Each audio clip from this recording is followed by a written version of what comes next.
Good morning, everybody, and thank you so much for being here today. We're looking forward to sharing a draft of the systems diagram that we've been working on, and it's been working to, it's part of the project that's helping us increase understanding of culturally sensitive service delivery in TVR. So on your screen, you do have access to a link and a QR code that can get you to the handouts and the slides for today's presentation.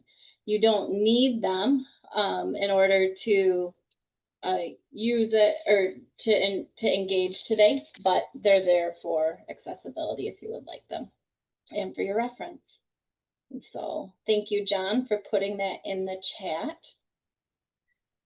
So we're going to take a minute and do some introductions. I want all of the presenters to have a chance to introduce themselves. I'm Megan Donahue. For those of you that don't know me, I am a newer team member to IHD. I'm about 9 months into my position here, and I'm a AVERTAX evaluator and part of this CARE project team and a couple other research and evaluation activities. So I usually introduce myself as I'm the person that makes sure your voice gets heard. And in this CARE capacity, really trying to make sure that as many of you are included into this project as possible. John, do you want to introduce yourself? Sure thing. Hello, everyone. My name is John McDermott. I'm an outreach and technical training professional here at the Institute for Human Development. It's good to see everyone today. Thank you for joining. I'll pass it off. Lyle? Medakya Pinay, Kina Kolokiche, Yuha Chantewaste na Pechuzapo, Yuha Dayawa Chiankapo. On Yakia Kolokiche, Woi Kancha Macha, na Chewachasha Macha. So I just greeted everyone with the extended my hand to good heart, shake your hand, say hello, and I'm the director of our Tribal Voc Rehab program here, and good to see all of you. Thank you. Feather. That's maybe Ian Nick West, Baptist Holt. Good morning. My name is Feather Holt, and I am coming from Idaho, Nez Perce Tribe. I am the director for the Nez Perce Tribe Vocational Rehabilitation Services. I'm glad you're all here. Thank you. And Adrian? Good morning, everyone, or good afternoon, depending on where you're at. I'm Adrian Smith. I'm the director of the Wichita and Affiliated Tribes Vocational Rehabilitation Program. We're located in Anadarko, Oklahoma. Good to see everyone here. And Christina?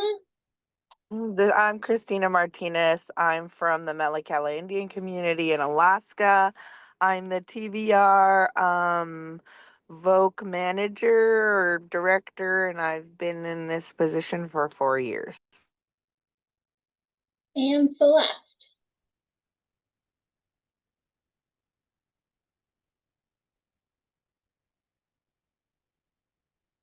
Celeste, you might still be muted.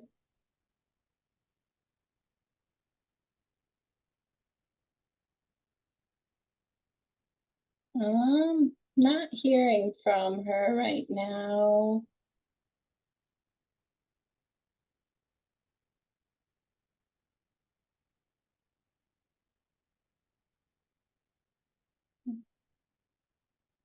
Well, Celeste Hunt is our other TVR director who is... This is Celeste. I'm sorry. I'm trying to get my Zoom. It's all over the place today. But hello, everyone. I'm Celeste Hunt with the Lumbee Tribal Vocational Rehab Program here on the East Coast in Pembroke, North Carolina. Thank you very much. And looks like we have about 40 other people here in the room. So it's probably a little too much to go around and have everybody introduce themselves. And a lot of you have introduced yourselves in the chat, which I appreciate. Let's do just a quick show of hands, though. You know, who all here is a TVR director?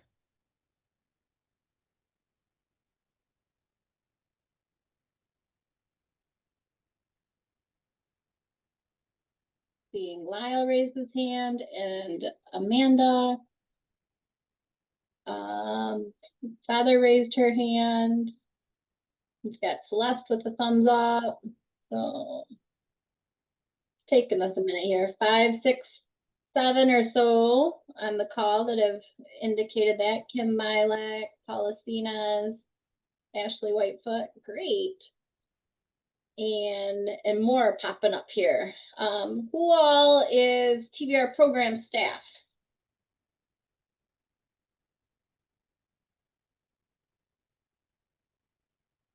Crystal and Heather, Victoria, Jocelyn. I'm sorry if I butcher your name. Keone, Diana. Great. Looks like there's about 10 or 12. And then, do we have any partners in the house? Wayne, that's you.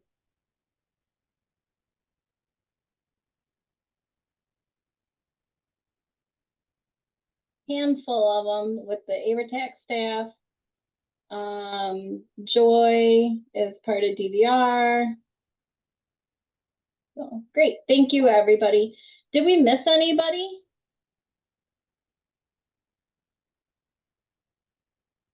Hi, this is Teresa, Juneau, Alaska, TVR Project Director. I just joined. Thank you. Great to meet you, Teresa. Thank you. Okay.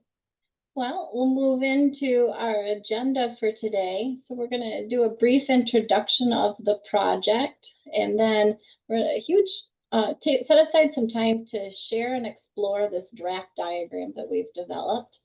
And then we'll have a breakout group discussion about the different elements that are on the diagram and talking about the different ways that the diagram can be used. And so we definitely want your input, and hoping that this can be a really engaging discussion with all of you. So while a lot of this presentation is discussion, we still hope that you're going to have a chance to learn as well. A couple of things that we're hoping you're going to learn is increasing your understanding of how a systems diagram can help clarify relationships between the many aspects of TVR programs and how they support delivery of culturally appropriate services. We also hope that you'll be able to identify a couple ways that the systems diagram could be used by TVR directors. And so CARE is culturally appropriate research in American Indian employment, and NIDLR is the National Institute for Disability, Independent Living, and Rehabilitation Research.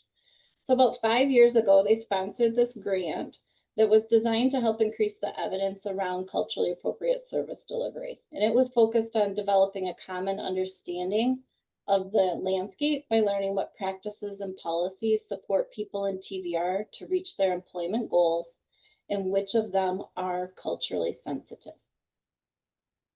And so for the first 4 years, the approach was heavily around having interviews and focus groups about the TVR experience with TVR directors, counselors, and program participants. Some of you may have been part of that. It took a while to get going, especially with COVID, and then there were barriers that were encountered with getting people approved by their tribal leadership to participate. And overall, we heard from about 18 voices. And through those 18 voices, the biggest thing that we learned, and all of you here really well know, is TVR is an incredibly complex system with a lot of individual nuances that are specific to each program's unique structure and location. And so we needed to shift our perspective.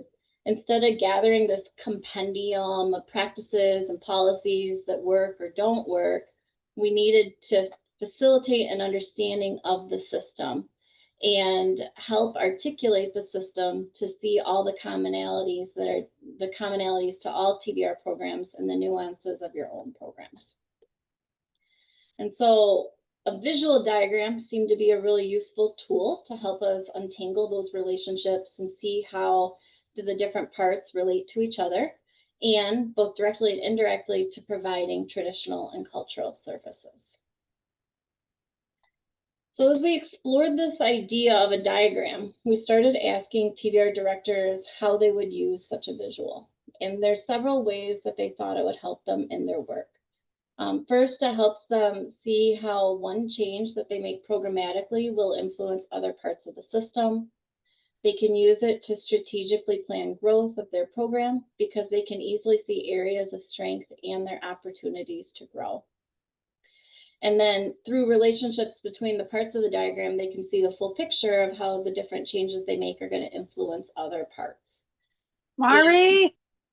And where it's easiest to leverage their resources to be able to maximize impact, and where more effort might be necessary to make those desired changes.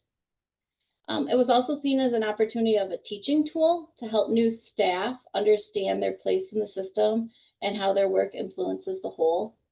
It could be useful for outreach and having conversations with partners in the community, and it can be used to support grant writing. And so it's really exciting to see that this project that is starting to transform into, it's not just a research project, it's going to be some kind of tool that could actually be used. So starting in year 5 of the grant, John joined the team and my predecessor left. I joined in September, and we knew that this diagram, in order for it to be useful, it couldn't be just built by us. It needed to be where we're just the guides of the development. And we really wanted that process to be participatory and iterative. So at mid-year KNR in June of 2024 in Chandler, Arizona, John and another researcher worked with a small group of experts to list different parts of the system really focused on barriers. And that went well. So we decided to include a broader voice, and we thought it would strengthen the diagram. So in this past December at KNR in Las Vegas, we invited the whole KNR audience in a general session to name parts of the system and give context using the virtual sticky note bulletin board. And then after lunch that day, we had a breakout session workshop with about 18 people who were particularly interested in the diagram. And together they named more parts of the system through additional prompts and then started finding themes between the different parts. So we then tried to build on this data analysis with a sample diagram that we shared in January and tried to get feedback. And so some of you may have been part of one of these different stages or multiple ones, but that didn't work well. And again, you know, as part of the CARE team, we're better serving in the role as guide and not the ones developing the diagram. So this spring, we worked intensely with a small handful of TVR directors. So that's Lyle, Celeste, Christina, Feather, and Adrian, to go through those 180 sticky notes that came from KNR with the starting themes. And together they started, with those themes that those 18 workshop participants also put together, that was the starting base. And so with the 5 TVR directors, we talked about all the sticky notes and we came up with 27 elements that are part of the system. And then we had a lot of discussion about how they're connected with each other and tried to come up with a common understanding of how they were connected. Imagine this, that's not possible, right? So each TVR project is so unique that things don't always connect in the same way. And we also saw that everything was a lot more heavily connected than we initially thought it would be when we first started our conversations. And that ultimately has led to the draft diagram that we're about to show you. So developing the diagram was challenging. There's a huge amount of diversity across the tribal nations, and all of AVERS doesn't even represent the diversity of the tribes, let alone the 5 directors that participated in these conversations that led to the diagram. So before we share the diagram, I just want to make it really clear that this is a rough draft. And today your feedback is going to help us improve it. So if we had unlimited time and resources, it would be really difficult to come up with something that works perfectly for everything. And it's impossible given the time and funding constraints of the project. So our goal is to get it to a solid draft format that can be shared with all of you in the form of a kit. And so then you'll be able to take that kit and customize it both visually and content-wise so that it reflects your specific program. So in a moment, a lot of build up here. I'm going to share the diagram with you all, and it'll be a link that you can click and explore for yourself. The current form is inspired by the tripod structure to support a TP. In this case, there's one supporting pole for each element. Again, this is not going to align with every culture. First, not everyone uses a teepee. Some people have grass houses. Where I grew up, it's a longhouse region, and there's igloos too. Some cultures have significance behind the number of poles that are used in a teepee, and there are directions to the entrance, so that may vary with different groups. So again, remember, like this is a starting point, and you'll have the chance to customize it so that it resonates culturally for you. Maybe you like the idea of a fire ring, and these are seats around the fire instead of thinking about it as a supporting, as a TP support. So here is a URL that you can put into your screen. John's going to throw it on the chat.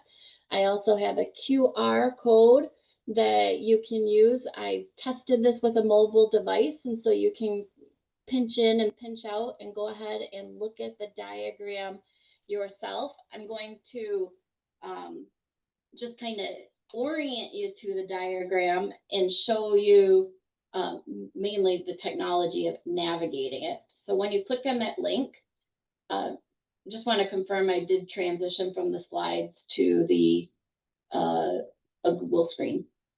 Yeah, we see it. Thanks. Okay. So then go ahead and click present as if you're the presenter, and this then starts the interaction after the internet loads. So we have, this is the overall 27 parts that are part of TVR and traditional and cultural services. And you can click on any of these, and it's going to zoom in and show you the elements that are connected to a specific part. So, and then just for specific navigation, you can either scroll out or hover over here on the right side of the screen to go back to the home screen. So I use my scroll wheel a lot, and I'm also using, when I'm on my phone, I was doing a lot of pinching in order to do that. So these are the 27 elements that we've identified, and they're all connected as part of the main TVR and traditional and cultural services system. And so the first one, right now they're ordered in alphabetical order, going anti-clockwise around the ring. And if you click on any of them, it zooms in, and it's the same, it's a subset of the elements. So these are ones that are connected in one direction or another, or both directions, or somehow they are connected to acceptable modes of transportation. What does acceptable modes of transportation mean? You can't read inside our brains and know what that little 4-word label means. And so if you click for the definition, we have a couple sentences here that are explaining each one of it. So now that I've shown you kind of the nitty gritty of how to navigate and use this interactive diagram, and that you can click in, look at a circle, it's small print, but you can zoom a little bit and pan around as well to be able to see each part. And then you can always go back to the home or go up one level from these two controls here on the right side. And so I'm going to be quiet, and we're going to give you a few minutes right now to explore, unmute yourselves, and all of us will answer any questions that you have as you're playing around and exploring.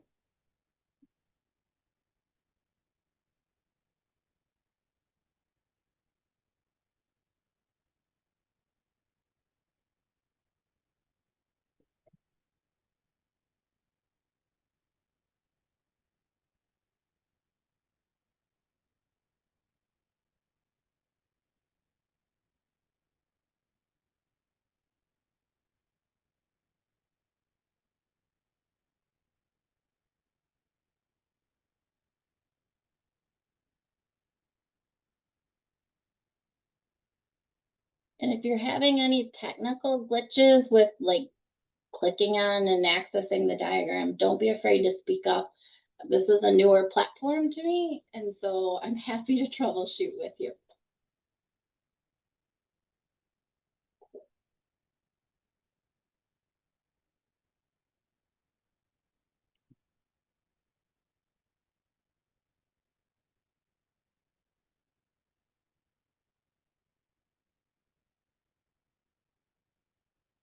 Hey, And I Megan. don't know, oh, go This is- ahead.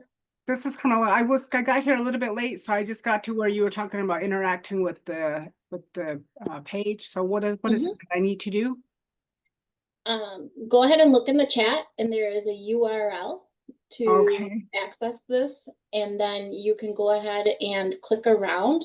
So this main screen is 27 different elements that Right. are part of the system, and then you can click on any of them. And so sometimes when you click on it, it'll zoom in, but if you actually click where it's the pointing finger, then it gets to this the next level of the diagram, which is all the different parts that are connected somehow to accessibility of public transportation in this example. And you can click here for the definition. Okay, so when I get to the chat, I'm going to the draft diagram. Yes. Okay, and then click on it. Mm-hmm. Okay, and then that's when I do the present. Yes. And then you'll have the same screen that I have, but your own independent navigability. Oh, okay. And I don't know if any of the 5 TVR directors that were part of this want to unmute and maybe talk about some of the different elements that, in explaining what they are while everybody's exploring.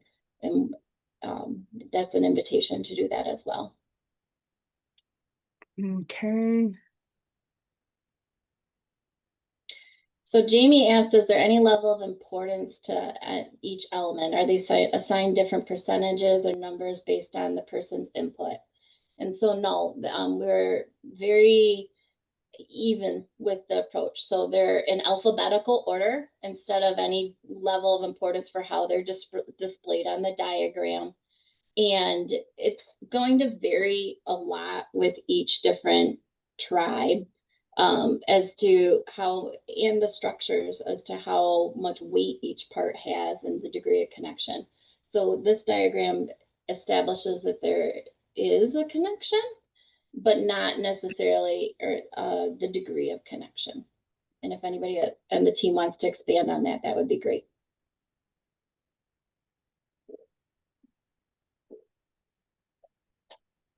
No, Megan, and everybody out there, one of the things about this TP poll that I mentioned, for us at the Lakota, we use 17 polls. So it's kind of, even though this is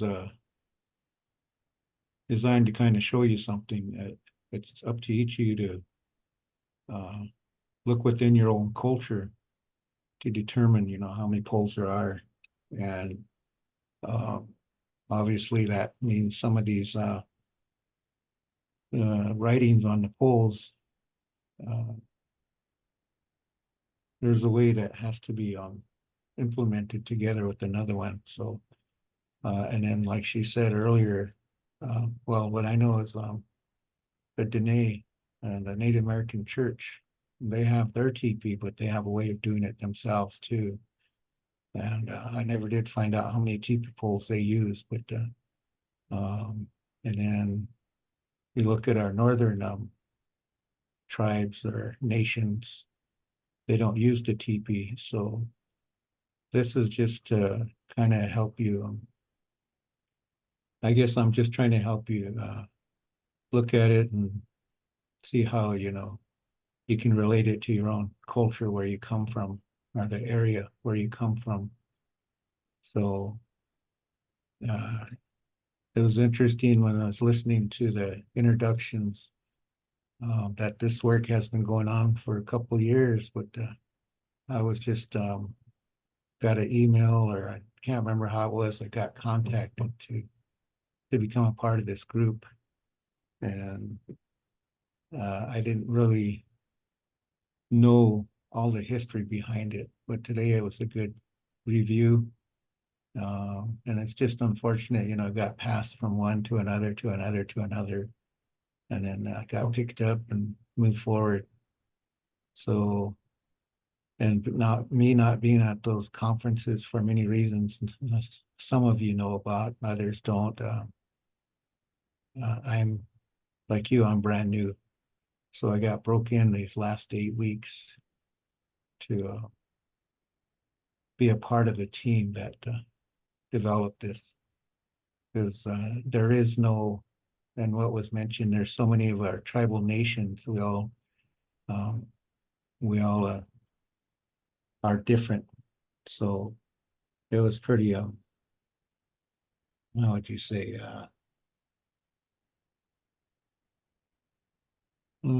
eye-opening, because if you look at our, 574 federally recognized tribes, and then there's 63 state recognized tribes, and then you got 93 AIVRS grantees across 26 states. So although that number says 93, that doesn't represent all the tribal nations that are, because many of those are some of those 93 are, how would you say that there's a group of other tribal nations that applied for one grant. So that's what I'm always looking at is it'd be nice if somebody took the time and broke that down, because although there's 93 AIVRS grants across 23 states, that represents probably, it could be close to 300 to 350, the federally recognized tribes, as well as some of the state recognized tribes. But I kind of got off on a little tangent there. But yeah, that's pretty interesting. So again, like I said, even though this diagram is being used to educate you today, it's there to help you think about, okay, if I applied this to where I'm from, what do we use? How would I use it? Yeah, I'll let somebody else talk now.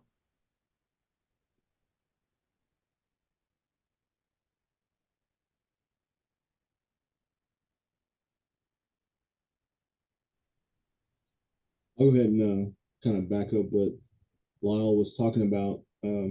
Yeah, working on this project with everyone, it was very difficult to develop the diagram that was universal to all the tribes it's going to be utilized by, because of, like Lyle said, because of all the cultural differences between each tribe. But I think what it's supposed to do is convey the basic concept of the relationships between the elements of the provision of traditional and cultural services. So it's meant to be kind of tweaked and modified to meet the needs of your respective programs. But so we just apologize as a group if this offends you in any way. But that was totally not our intention. But we did the best we could in the time the time frame that we had to work on it.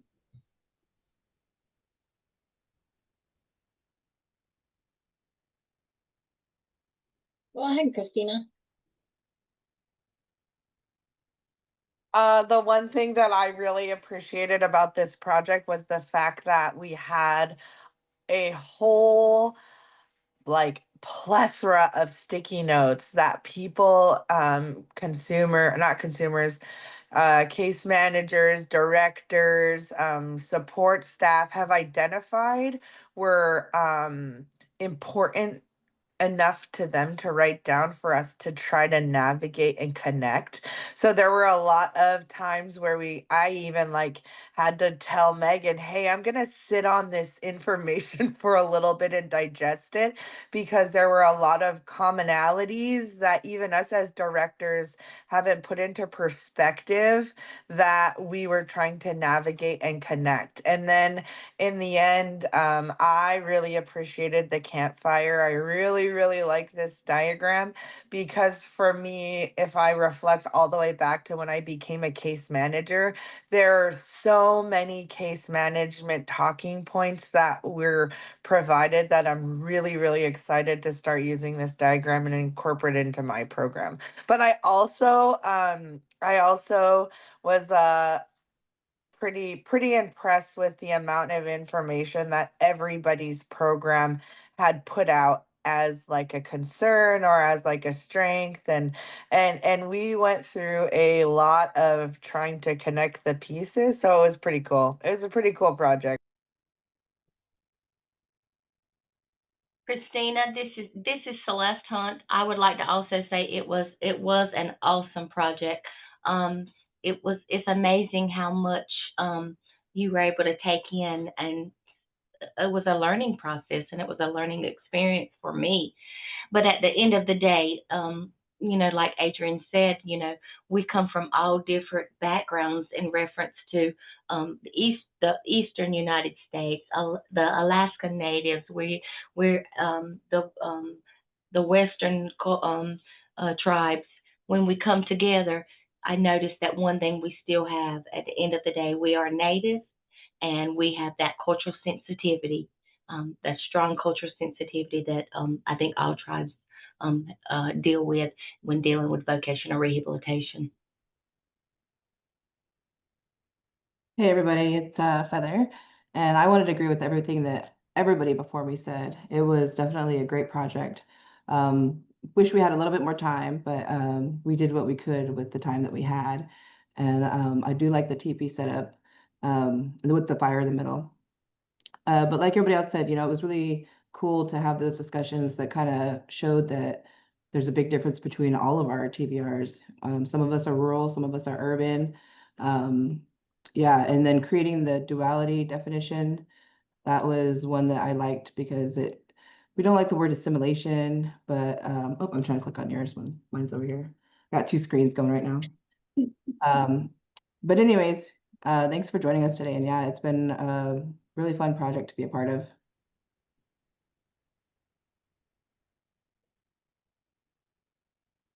So just to set the table for everyone, after we've wound down on this exploring the diagram, we are going to move into discussion and really give you an opportunity to get feedback. And one of the big things that we want feedback on are about these elements, and if we're missing any or if there's any that don't make sense.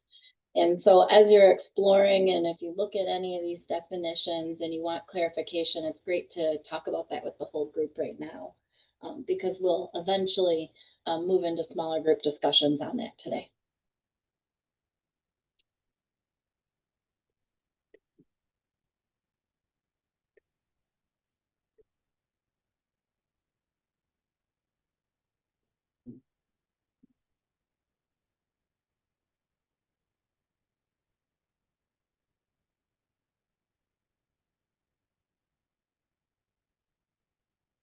I was just reading that little slide you had, duality, again. It took me back to, and I think I shared about this, was, the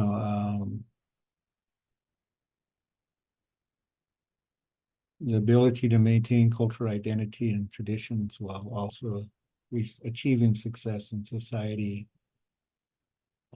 As I know one of the other directors at that last sentence, she shared that. But for me, we all kind of had our own, coming from different nations, we all had our own little stories as well. But it was good to hear those stories. And I know I shared a lot of stuff from our culture, but I always had to say, this is our culture. This is where I am from. Because even where I'm from, there's each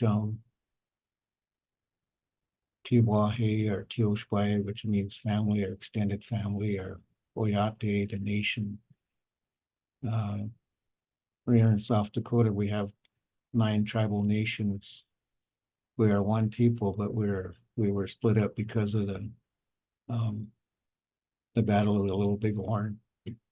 And you know, it just it's looking at this today, I'm seeing some of the things that for the first time as well. And it is a good tool, but like I was sharing, it's just to as you're reading these things and looking at it, think about within your own culture and I guess create it to how you would understand it to share it to your people. Because I know a lot of times I can share stuff from our nation, but unless there's people there from the nation I come from, it's yeah, it's good to hear, but the understanding part is hard. So, and the other directors that were on this team, it was good, you know, because we had unfortunately or not fortunately, I'm a little older than some of them, so it was good to hear the younger ones speaking up and sharing. So yeah, I'll just leave it at that.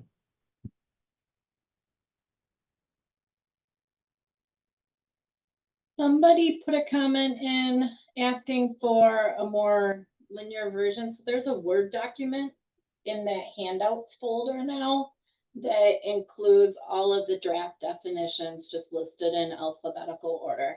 If you want to just read the elements without navigating the diagram. And I will refresh that link in just a moment into the chat. But you should all be able to access them now. I just put it in, Megan. Thank you. And go back to the diagram because too much screen flipping. There we go.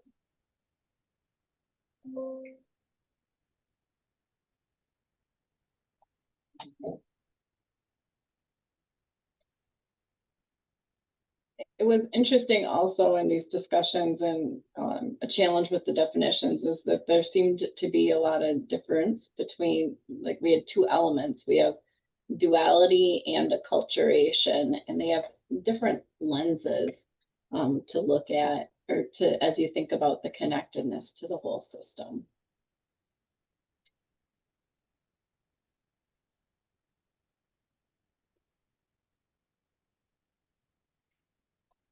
How are people feeling? Give a thumbs up if you're comfortable with the diagram to move into breakout rooms, and a thumbs down if you want more time.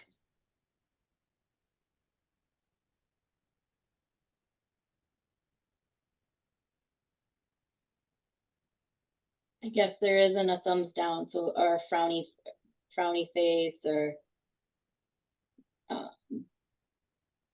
other indicator if you need more time. That's not a thumbs up.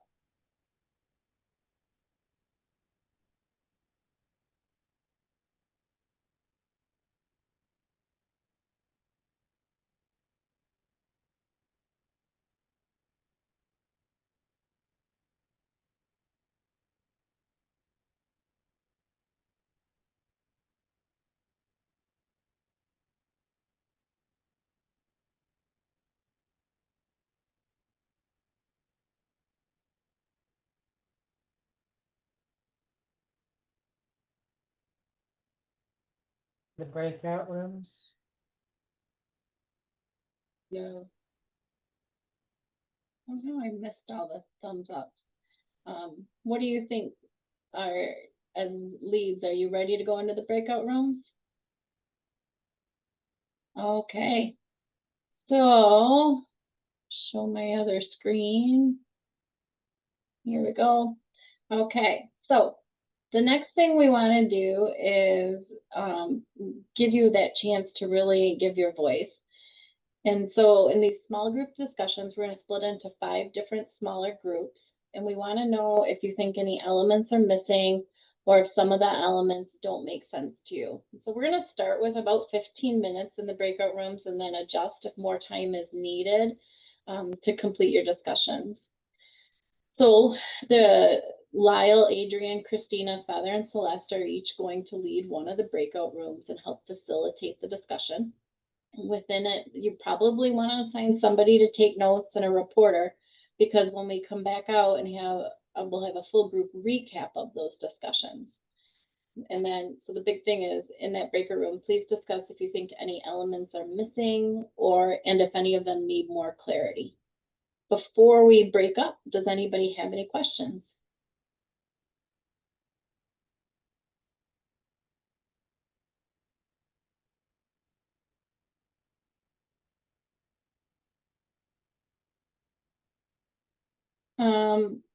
Connie,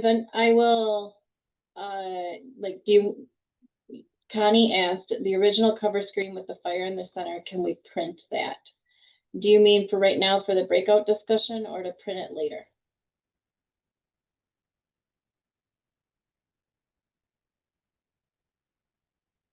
I will work on getting a PDF of it into the handouts folder. It'll just take me a minute. I didn't think to do that in advance.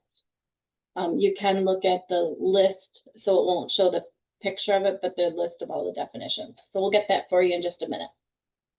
Any other questions? Okay.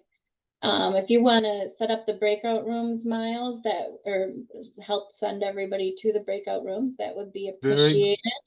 Good. I have the 5 breakout rooms all set up. There's 10 to 12 people in each room, and I'll go ahead and open them now. Just FYI, everyone in the chat, I put up a picture of it. So if you'd like to download that and look at that in your breakout rooms, please do. Thank you. Thanks, John. That's perfect. We were on a roll. We didn't want to come out. I know there was this huge balance that everybody's having great discussions, but we want to share your discussions with the whole group. Oh shoot, we got to leave enough time for that. Oh yeah. Oh yeah. We had a good group of discussion. I was really excited. I'm really excited to actually share a discussion. Well, why don't we kick it off with you, Christina? So Robin was in our group, and we kind of talked about the fire, and we talked about Maslow's hierarchy of needs and how do we start at the base? Like, how could we expect someone to have to achieve higher when we're not even doing like the very first steps? So well, the one thing when Robin was like talking, she talked about her, her team is, how her case management, she wants them to excel, about taking a visionary approach and having like a blueprint to grow. The one thing that we did discuss was that little fire in the middle. Like, if the fire in the middle of the pit can just be like the base, the ground of achieving the hierarchy of needs. So, safety, needing to belonging, like all of those different fire points, but just having that like as the center. Like, are we taking care of this first?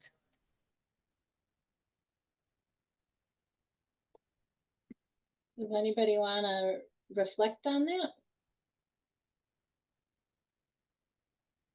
All right, so Christina, I don't know why you do this to me. This is Wayne. This is so cool that Maslow came into this hierarchy, the hierarchy of needs came into this discussion. Did you realize, and it's not known very much, but Maslow was visiting the Nitsapi people of the Siksika First Nation of Southern Alberta in 1939. While visiting that nation, he came up with this hierarchy. Everybody calls it a pyramid, but it's not. It's actually based off of their teepee design. That's such a cool thing that we connected it. Now we're coming back full circle. It's so I know. awesome.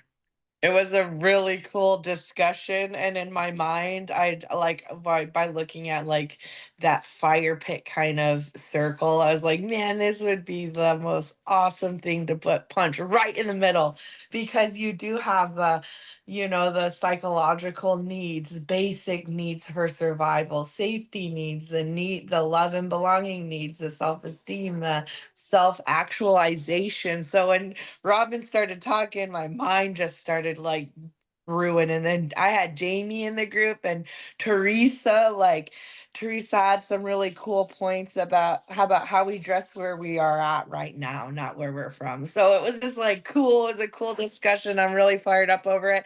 And I think I think that this hierarchy of needs fits perfectly in the middle, right in the dab center of that baby. So it was awesome, and we had a similar discussion, and Adrian will expand on it. I'm stealing his thunder, since I was already unmuted.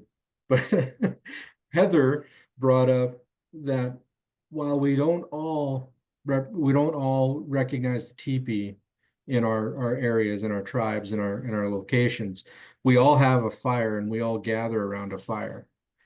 And as we were talking about that, I started looking at the design again, and well, I know we kind of thought about it as teepee poles represented, but these can also be fire logs that we put on the fire to keep it burning. So every one of these could be something that we keep adding to our fire to keep going forward and helping people.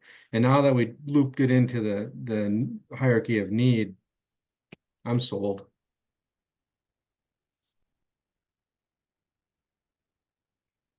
Yeah. Did anybody else's conversations build on this? Go ahead, Lyle, I'm sorry. Yeah.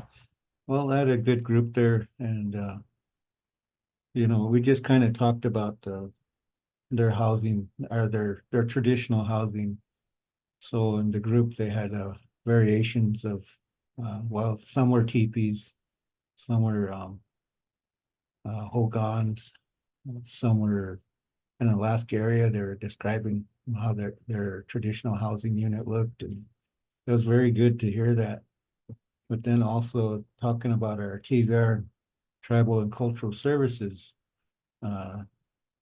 we were heavy into getting feedback from each of the participants, which is really good. Each of us have our own different ways of doing things. They're sharing about their traditional elements they use, and it was really good. I encourage them. I'm sorry that we couldn't get to everyone there, but that little window came up and said you have like 30 seconds. So, and then we're back here. But I really enjoyed the discussion with the little group I had there. Appreciate it. Doksha.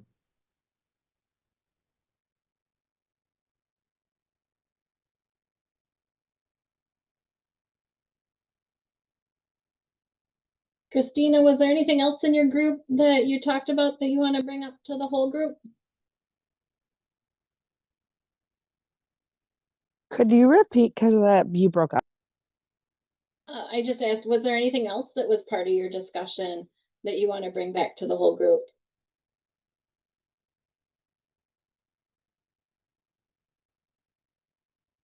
There was.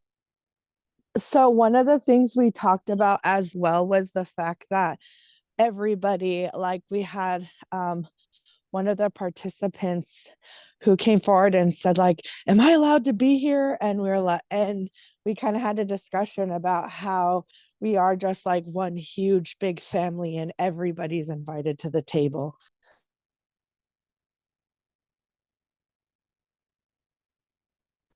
Did that come up in anybody else's group's discussions?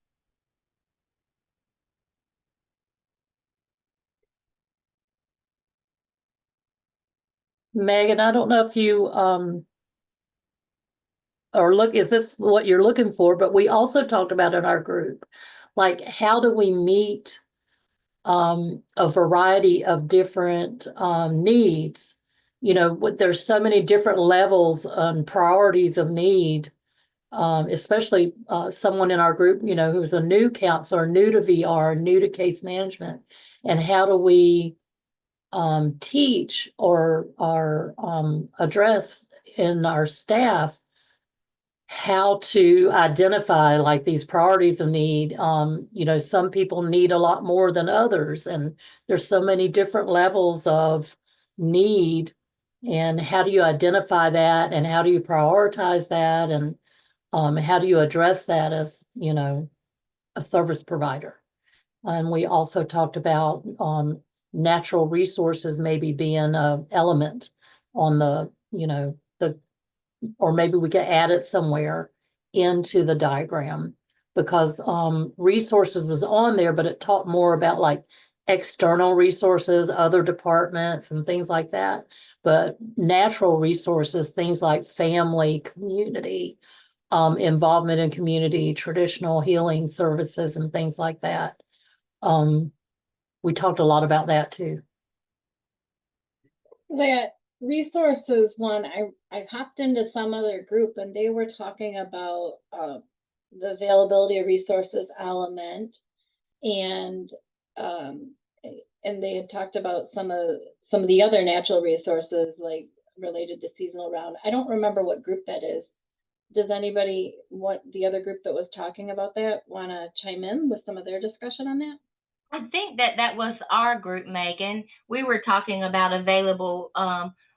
availability of resources, and we were actually talking about like schools, service providers, medical care, as well as the natural resources where plants, roots, and berries, and animals and traditional, all that used for traditional ceremonies. And Miss Connie Lee Berg was able to go into detail about their natural resources and some of the herbs and the plants that they use. So it was a very good discussion. Okay. And then I just pretty much described the, you know, examples of resources. If it was the fact that there were schools in the area that was easy access, or maybe we have schools that's easy access, but we don't have the natural things that might be available for plants, etc. I talked about in our area, my family, my grandparents, my great-grandparents, we grew up working in the tobacco fields, processing tobacco to get out all across America. And then I also told them that there was at many conferences I would exchange tobacco and give to, I know Lenora, she would always ask for some and I'd mail it to people. So if anybody ever wants some tobacco, I've got easy access to it and I can get it out there for ceremonies. But Miss Connie Berg was able to talk about, you know, some of the plants and the roots and the sage, etc., and how they use it for ceremony. So we had a really good discussion on that. Another good question that came up was how do we celebrate the consumer's accomplishments? I think that's in the circle.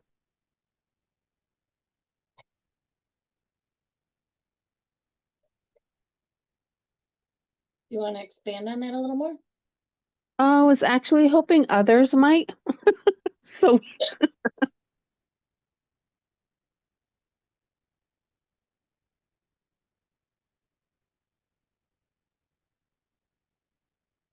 I apologize, I had to step away for a minute. What was that question again?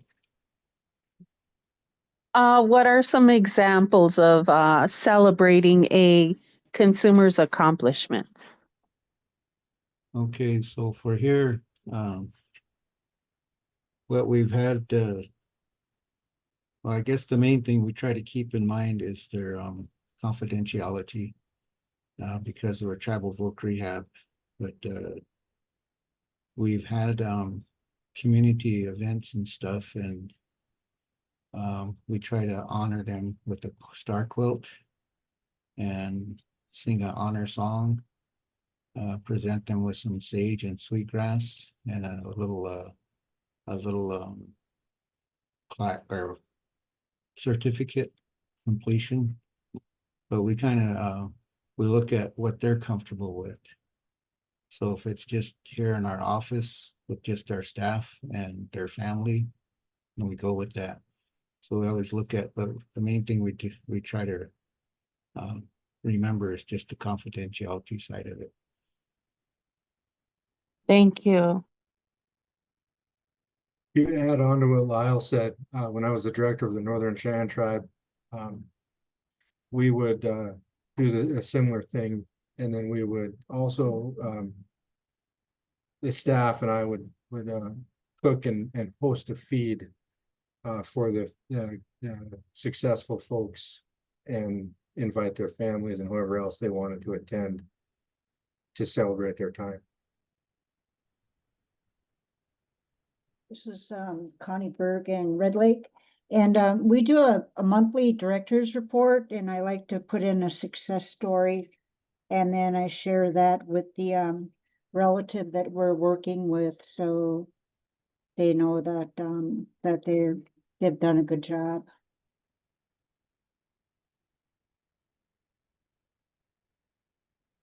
And I think TVR directors that were part of the developing this, you also talked about small win, small success cheering too, when we talked about that element. And, you know, they may not have fully completed their employment goal, but there were a lot of small celebrations, whether it just be a yay you and a big hug and a congratulations, but acknowledging all the small wins. I don't know if any of you remember that conversation, to chime in a little bit more.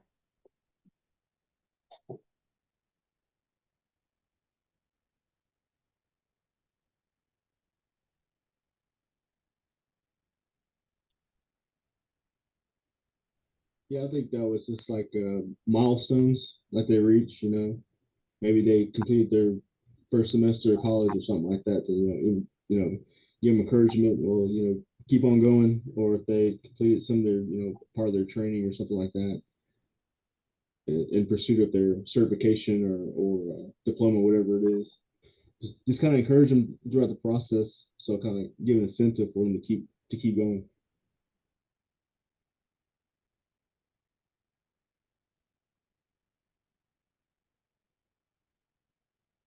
Adrian, while you're unmuted, was there anything that your group talked about that you want to share with everybody? No, Wayne stole my thunder. He took the words out of my mouth.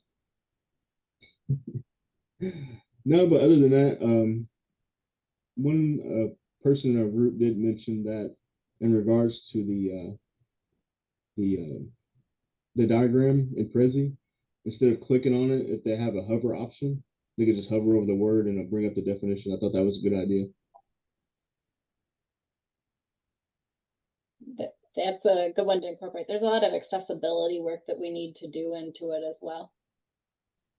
And then from our group on that same topic, one more click, you know how we click onto it and it brings us to the new fire with what's left. If we could do one more onto what's left and how they relate, or examples of what those are and how they relate back. Can you explain that a little bit more? Yeah, I don't know if we have it on here, but you know how like if we clicked on celebrate participant success, then it brings us to the new circle. If we could have one more click after that on what's remaining, to kind of show how they relate, or an example of what they're talking about and how it relates. It's kind of hard to show you without being able to click around. Yeah, one of the ways that I have that I'm working on another version is that, say you're within celebrate participants success, and I don't have it in front of me, so I'm pulling things out of the air here. To say cost of living was part of it. Then you could click on cost of living and it would go to the cost of living diagram, and you don't have to go back out to the main fire in order to do that. So Megan, human factors engineer, says that's a good idea, but the con of it is maybe there's value in recentering yourselves on the home diagram. So I was going to work on both, and I don't know which one would be better, or if we need both in the kit or something like that. But those are some of the brainstorms that I've had in the back of my mind. I'm seeing Heather nodding her head, and so it sounds like having both options might be a nice thing to have in the kit. And then just having some examples. They were asking for some examples on on things on how that would relate back to the IPE as well. Oh, great idea. I have lost track of who's gone and who hasn't, but we have a few more minutes yet that we can keep on this discussion if anybody wants to share some of the big take homes in their groups with everybody.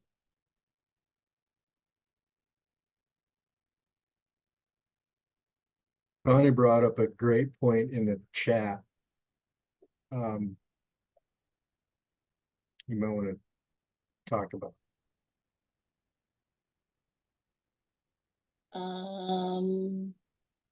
Apparently there were a lot of, oh, I'm at the wrong part. Okay, with the cover fire in the middle, we can use that for new staff regarding an orientation tool as it covers so much. I would actually put some of this, mainly the titles around the circles, in our native language. It's a great example of how you might want to customize that, or how a lot of groups could customize that. And with this Prezi, you can do voiceover. And so you could actually, knowing that so much of the native language is the oral, is you could actually incorporate a person actually saying whatever it is in their native language. And I think it would be, you know, if I was a TVR director making this my own, I would love to put stories. And I'm kind of thinking maybe the starter one, if our 5 TVR directors are open to it, of putting in each element, you know, sharing a story related to each one that somebody could do the voiceover and listen to as part, you know, as a further enhancement to the diagram. It's a brainstorm that I had earlier and have not run by anybody. Rachel said, will there be a training session on how to use the features of Prezi to customize the kit? Absolutely.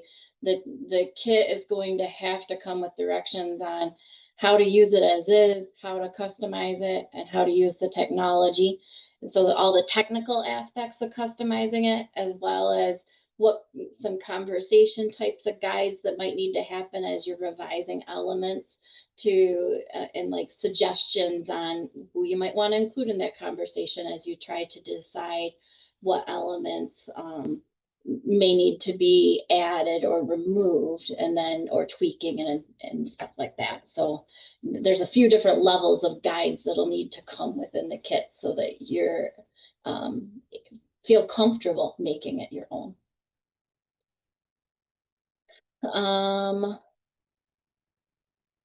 Amanda said someone in our group commented that having some written direction on the main image that says something like click on the wood to view more info. It's a great feedback to add in some more directions for independent use within the diagram, and how you could orient yourself to the diagram without having a presentation on it first. So somebody could jump in and know what it is. And so, there's a lot of chats going on. I probably missed some. If anybody wants to help bring my attention to some of them.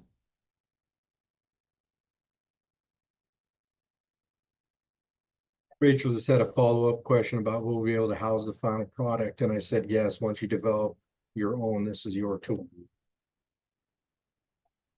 Yeah, that's the really important aspect of this project, is that it gives you a toolkit or toolbox to be your own and make your own. And then, you know, we'd love it if you shared it back to be as an example or something like that, but no requirement to ever do that. It's for you to own. This is the starter kit, starter tools. I think it's a very valuable and important thing we're doing, and that's like I was telling my group with Avertac, when we got rolling, we found that because of our oral traditions, we don't have a lot of data, and we have very little data when it comes to TVR work and working with our people with disabilities. There's a lot of data on addiction and substance use, right? So while that's a very important aspect of our culture and in addressing those needs, we also have a very large group of people that are being left out because there's not enough information to support them. We have a very select few people that know what this is in our world. So working with CARE, John and Megan and the people before John and Megan, AVERTAC has really been supportive of collecting this type of information so that we have a foundation to present to our funding agencies that there is a definite connection. It's been there forever. And here's the proof in the pudding that we do a good job. So thank you so much for your effort and your contribution to what has happened today. And just know that AVERTAC and CARE will be working closely together to make sure this is synthesized into a really moving and solid push to our funding folks. And to build off of it, CARE was kind of meant to be many stages of research. And John and I and Wayne are all very committed to any future projects that we go after to really being driven by you and what you view as important. And so, you know, we'd like to continue, you know, if you have ideas and things that essentially research needs that you want to do, you know, coming from you is what's going to make a much stronger grant application to work towards answering those questions versus what I think is important as somebody who likes data and numbers and as an engineer.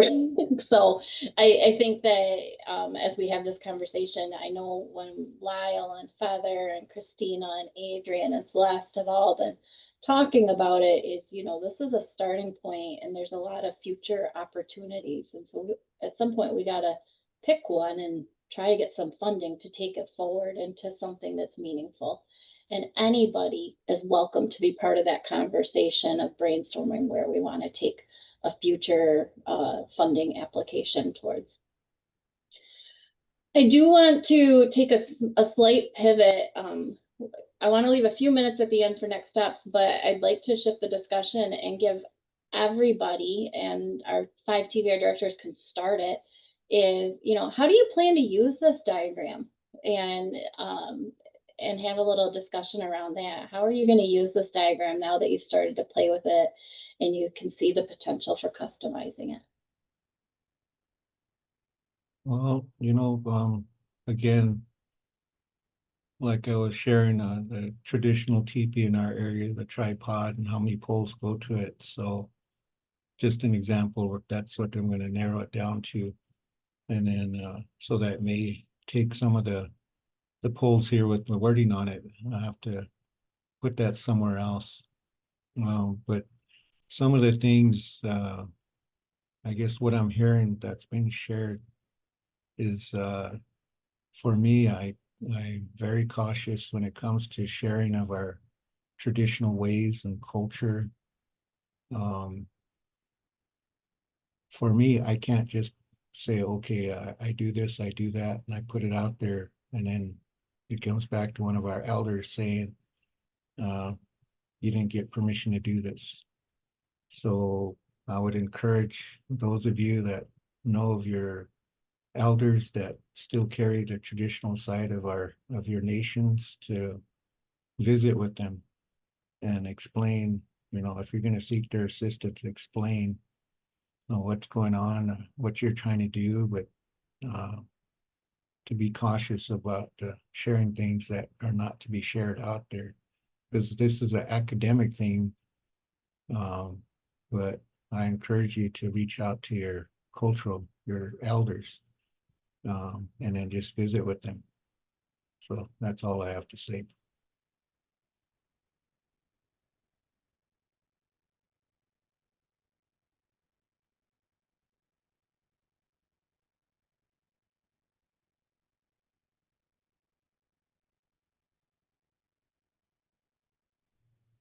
I think Connie it said, oh, sorry.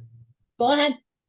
I think it will be beneficial onboarding new staff, kind of give them a better idea, grasp of what we do overall in TVR, a better understanding. I know if this was available to me when I first started in TVR, it would have benefited me and kind of get a jump start on understanding how our services are provided.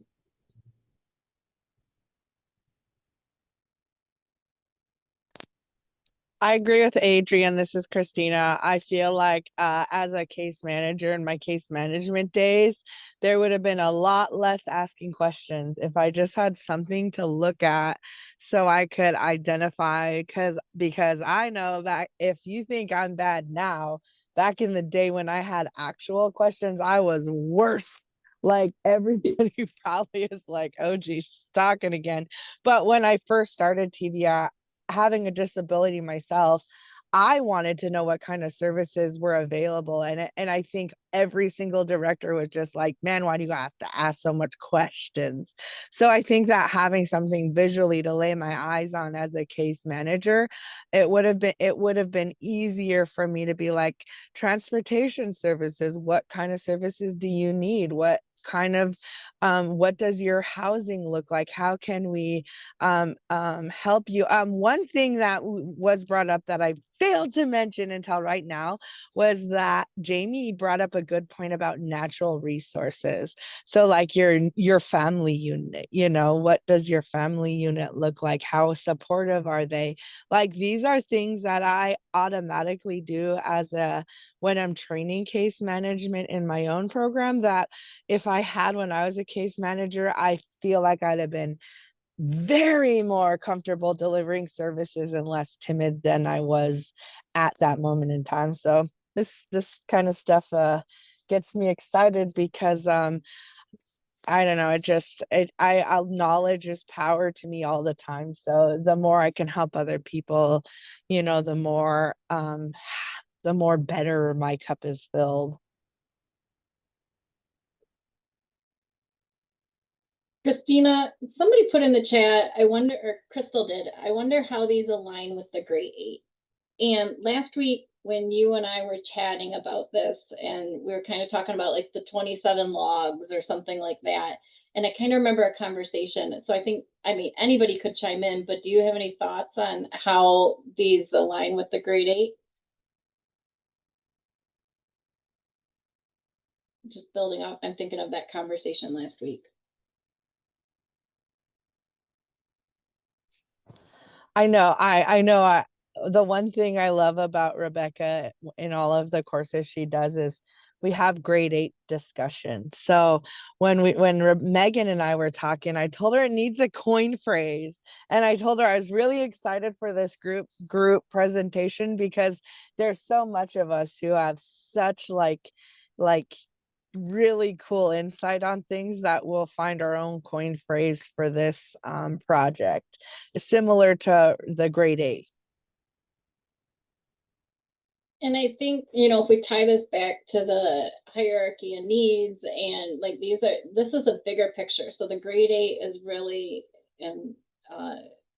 really looking at the individual that you're serving. And this is a bigger system perspective, and you're looking at it more programmatically, but towards how it connects to that individual. Does anybody else have any other thoughts on how these connect together?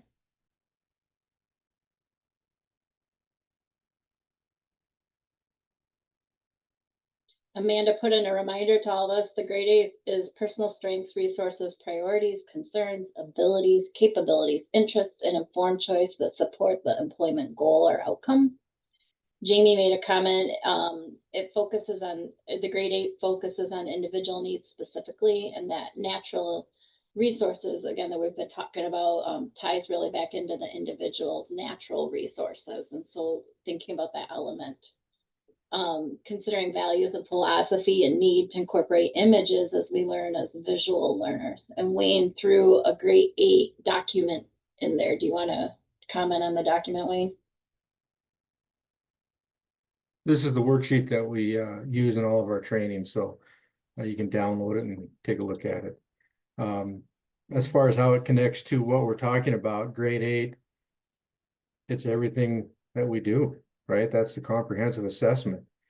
It's every aspect of every phase that we work through. So it is incorporated across all of the design and the information that we have going on. It's informed choice. It's all of it. So for me, there's a clear connection in every aspect that we work with that individual. It's not me telling Frank that Frank needs to go get a job. It's Frank coming and telling me he wants to get a job, type thing. So that's just my thoughts on the grade 8.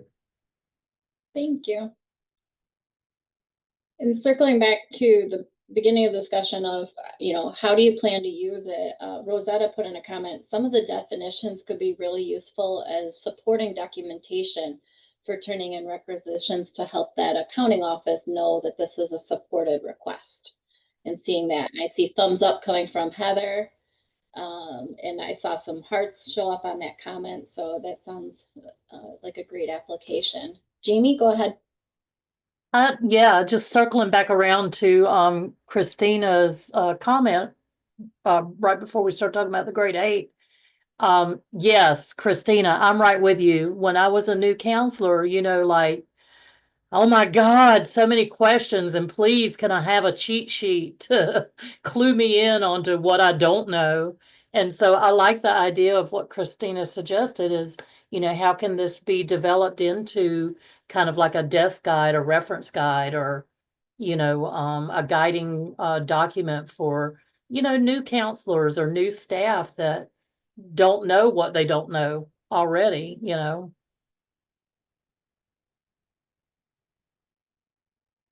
Interesting this, when we first started talking about how might this get used, strategic planning, onboarding new staff got mentioned a few times in that grant writing. And the more we talk about it, that onboarding a staff, and it seems to have a really strong role in that in a lot of people's minds. And wonderful to hear all those examples of either I wish I had this how many years ago, to how much I'm excited to have this as soon as it's ready. So I'm going to share my screen. I just have a couple wrap up things, and then we can continue our dialogue. Oh goodness, technology cooperate. I just want to tell you what the next steps are for where we're going with this. And so as we mentioned earlier today, this is a rough draft, and your voice was crucial because in July, the 5 TVR experts and John and I are all going to meet, and we're going to incorporate this feedback into the next draft. And then we run out of funding. So that's where we're calling our finish line for this funding cycle.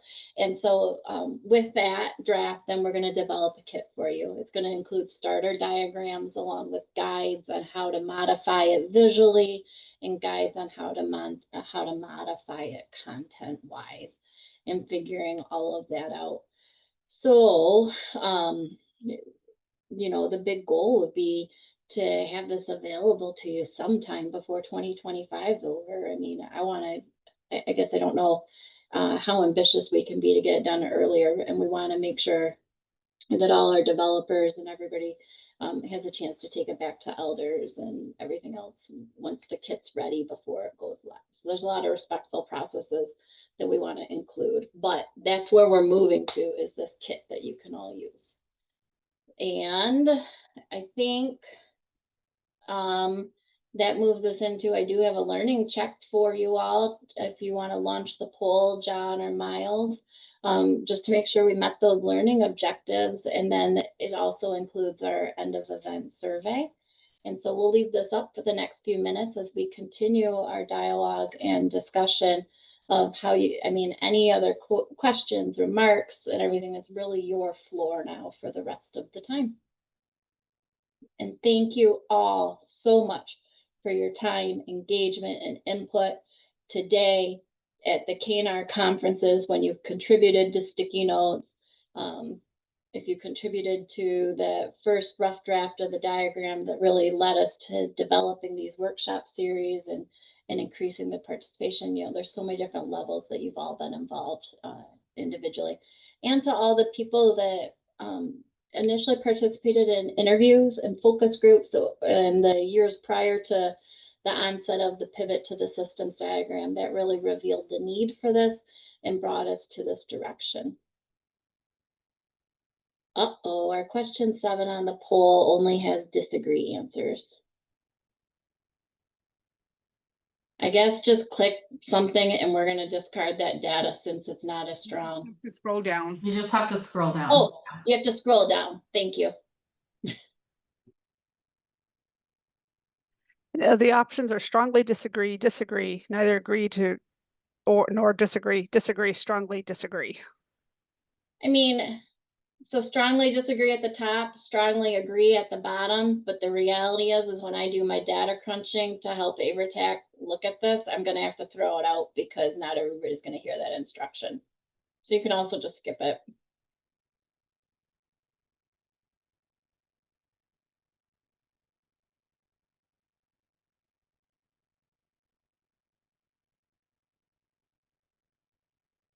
I know some people are heading off to other things and other events, and again, I just want to say thank you for everybody's time today.